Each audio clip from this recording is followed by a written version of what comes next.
Hi, and welcome to Don't Be Dumb. I'm Josh Clark. Thank you for joining me. Have you ever heard that dogs are colorblind?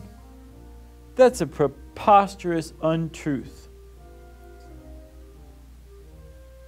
See, color is detected by specialized cells in the eye called cones.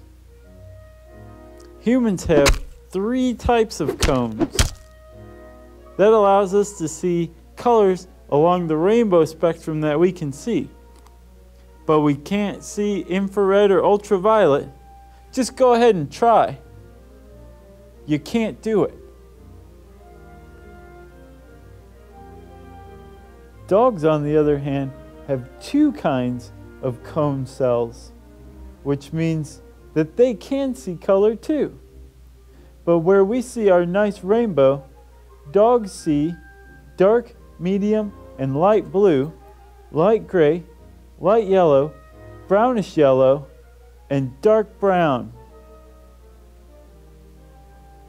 So while dogs don't see all the colors we see, and don't see colors as vibrantly as we do, they still can see colors. And anybody who says a dog is colorblind is a liar.